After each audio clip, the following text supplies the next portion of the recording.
And it was a great, mature, teammate, veteran kind of answer out of a kid. Love what he said. Exactly. Yeah, he's like, dude, I hate that video because you guys don't see the times that Cam Jurgens gets the best of me.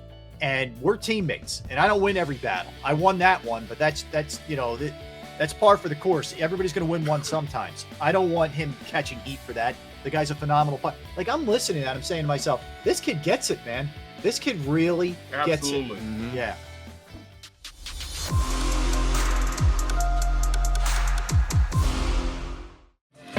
What's up, everybody? Welcome back in. Sports Take, JAKIB Sports YouTube Network. Again, check out all of our great content at jakibsports.com as well. All the interviews that we've done just this past week or so. We've had Maurice, Paul Domowitch, John McMullen, Dick Vermeil, Lane Johnson, Sal Palantonio, Adam Kaplan.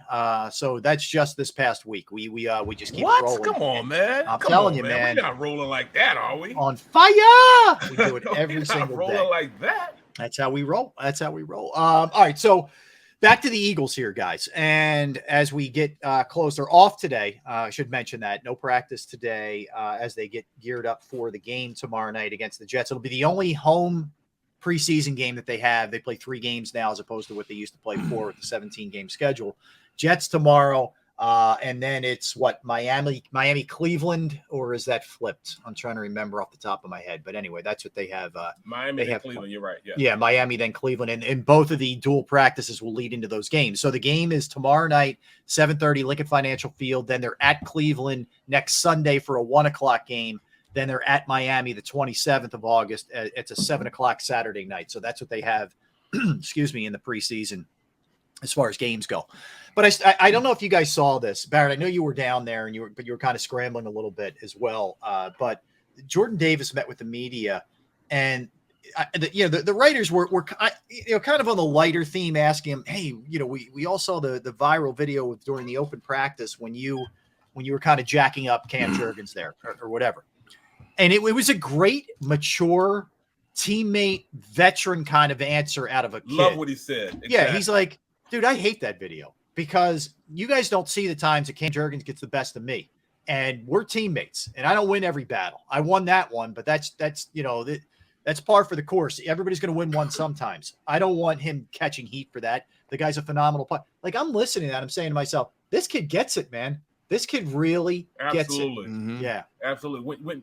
Because when you look at the video, all you see is Jordan just bulldozing him over.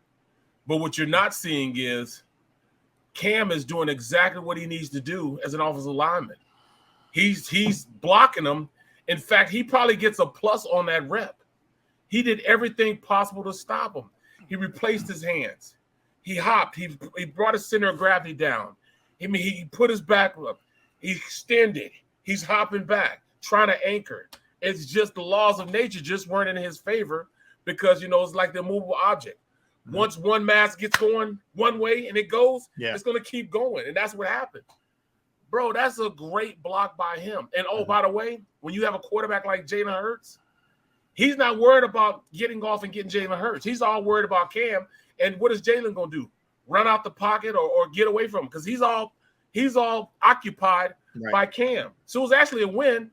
But I understand what also Davis is saying. He said, man, look, we've been battling for the past, 12 practices, and this is one rep.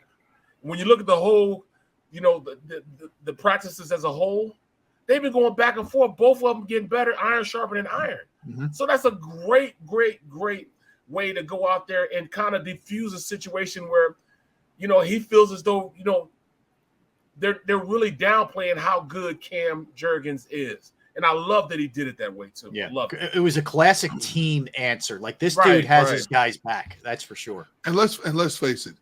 Whether it's Jason Kelce or Cam Jurgens, they're not going to face most D tackles that size, 6'6", 340 pounds. A good sized defensive tackle is about 315, 320. You're not going to face a man that big, that agile, that quick every game. So D-Gun. What? You're definitely not gonna find one that weighed 340 and ran a 4.7. Heck no. No. Good. I'm glad that guy's on the Eagles side. So you talk about the best possible practice experience for a center or a guard to go up against not just Jordan Davis, but Fletcher Cox is bull strong. Javon Hargrave is bull strong. Milton Williams. So you got 4 D tackles you're getting unbelievable reps against to get ready for what's to come. Now, you're going to face some all-pro D tackles, no question about that. But not men of that size. My goodness. And if Cam Jurgens, based on what Barrett is saying, even though it looked bad for him, but if Cam Jurgens did the right thing, he's going to win more battles than he loses against most D tackles. Absolutely, man. Yeah. I mean, remember I would tell you guys all the time when I was, I always bring it back to I won a Super Bowl. And the reason why we felt we were so good because we practiced against the best players in the world every day in practice. That's right. Like, I knew I wasn't going to try to block anybody that was as good as Casey Hampton as a nose guard. I knew I wasn't. I knew I wasn't going to go out there and block anybody better than James Harrison or Joey Porter. So when I got in the game, it was easy. Yeah. I'm like, man, I'm not worried about this dude. Who? I'm blocking. I didn't block the best in the world already 3 days in practice. So when I get in the game, it's easy. I'm not even breaking a sweat. Bro, we're killing people because we practice as such that we didn't worry about anybody. We knew when we stepped on the field, we were the best players. And I can almost guarantee it that Cam Jurgens is going to step on the field and know that he's not going to ever go against a freak of nature like that. There are no 6'6", 340-pound running a 4.7 40 guys in the league right now. He is the outlier in the league, and he goes against this guy every day. He's going iron sharper than iron. He's going to get in the game and be like, man, this is too easy. Right. This is way too easy. But I just love too. Like there were a lot of I don't know. I mean, there were questions about the maturity level of Davis, kind of where he's at because he let his weight fluctuate sometimes. And that was one of the knocks on him, right? Yep. Everything he's done since he's been here, he's repeated, I know I got to keep my weight right. I got to be right. I got to be conditioned. And at every turn when this guy talks, he says all the right things like he gets this is your job now. And he understands the concept of it. Like, I just love everything I'm seeing from Jordan Davis, the way he's playing and the way he's handling himself so far. Well, he's surrounded by a group of veteran players who I'm sure are grooming him on how to handle his business as well. And he's a quick study. You can tell right now he's a quick study in terms of how he's approaching his business on the field and when he steps in front of a camera.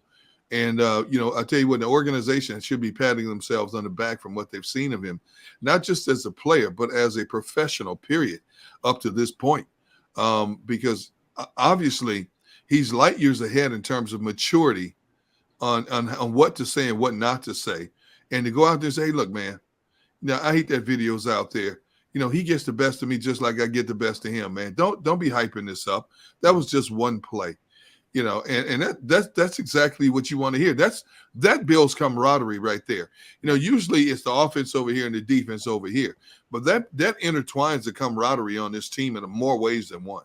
Yeah, absolutely. Amen. Well said. So, all right, let's jump around to a couple different. Go ahead, Doc. Before we get to that, yeah, in that same practice, Hassan Reddick said something that kind of blew me away. Also, he talked about Gannon, and I don't know if we had talked about this yet, but he told Gannon he said that for the first time since he's been in the league, he feels as though he's being put in the best position possible. Mm-hmm. He said he's never been in a position where he's been allowed to say, all right, or coach asked him, what do you feel best? What do you do best? How can I put you in the best position? And that's what Gannon asked him. And since then, he has been doing exactly what Hassan Reddick has asked him to do. He's put him in positions to be successful. Okay. And he had a clip, saying that, he's never had that happen before because when he was early in his career, he was put at the linebacker level, playing linebacker as a linebacker, which is not really his skill set. He can do it. He's okay at it. But his thing is being an outside linebacker, a 3-4 linebacker, rushing the passer, being able to mix it up with tight ends, running backs, and maybe every once in a while an offensive tackle. Mm-hmm. To me, that was kind of, mind-blowing that, Gannon is going to his players and asking, how can I make you a better player? How can I put you in the best possible position? So this is why I'm saying that's why I'm thinking this team is getting it. That's why the maturity level of this team is taking some great steps forward.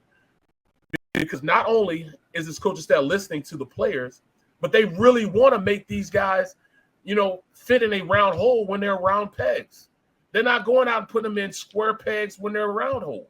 That's, and that's the problem that most coordinators and most, coaches go in. All right, you're going to fit my system. Do it my way. Right. My way is the only way, or it's the highway. These guys get it, man. They get it. Barrett, I think there's a bigger picture here too. We saw last year a coach is willing to turn over the play calling. We saw a coordinator who was willing to start running the ball because that's what succeeded. Like, I don't feel like this is a stubborn staff. I feel like they're open to input.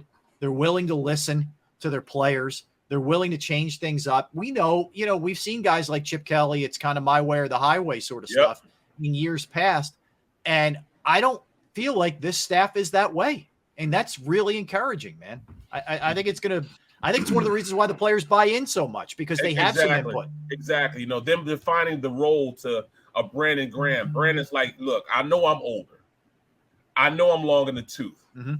But you're cutting my reps down, which is allowing me that when I do get on the field, I can give every ounce of what I have, and I'm going to still have some left because I'm not playing every single down.